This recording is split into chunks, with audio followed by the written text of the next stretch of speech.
Have you ever sat before an empty page, a blank canvas, or a silent instrument and felt nothing?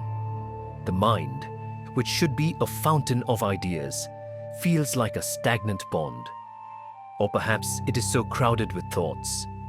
Will they like it? Is this good enough? What if I fail? That no true creation can find space to emerge.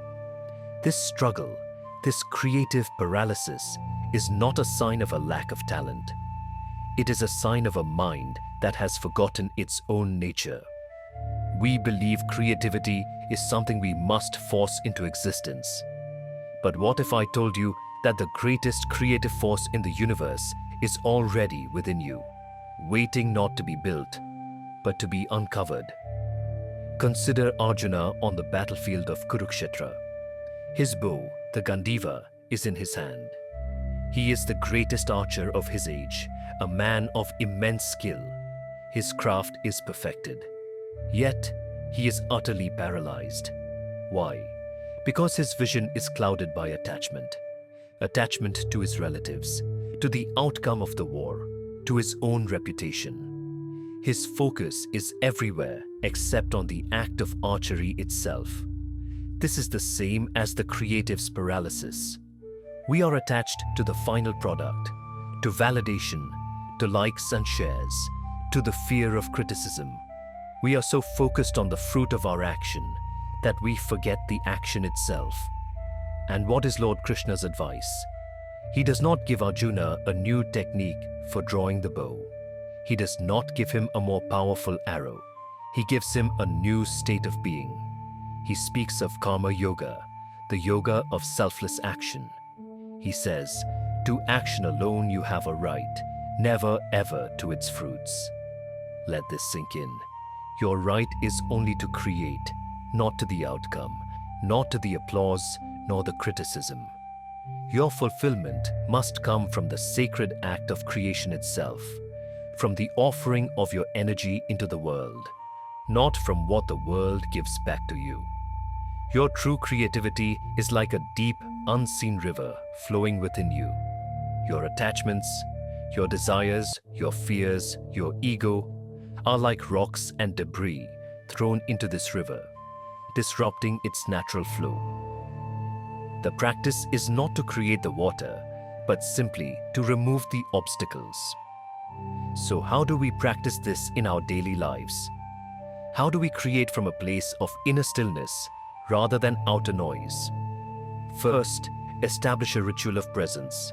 Before you begin to create, sit for just 5 minutes. Close your eyes. Watch your breath. Do not try to empty the mind. Simply witness the thoughts without getting entangled in them. See them as clouds passing in the vast sky of your awareness. This small act separates you from the chaos of the mind and connects you to the stillness from which all creation springs. Second, dedicate your action. As you begin your work, make a small inner offering. Say, this creation is not for me. It is an expression of the universal flow moving through me. I offer it to existence itself. This simple shift from what can I get to what can I give is profoundly liberating. It dissolves the ego and its fears. Third, embrace the concept of Ishvara Pranidhana, surrendering the results. Do your best, pour your heart into your work, but the moment you are done, let it go. As a flower lets its fragrance go into the wind without demanding who receives it. Post your painting, send your manuscript, play your song, and release your attachment to how it is received. Your job as the creator is complete. The next time you feel the familiar grip of creative fear, the tension of expectation, pause for a moment. Place a hand on your heart. Feel the life within you. And ask yourself this one profound question. Am I creating from a place of attachment, or am I creating from a place of offering? Listen deeply. The answer is not in a book or in a teaching. It is in the silent space between your heartbeats. It is in the same boundless awareness that guided Arjuna's arrow and that guides the planets in their dance. Create not because you must be seen, but because you have seen something beautiful within that longs to be expressed. The world does not need more noise.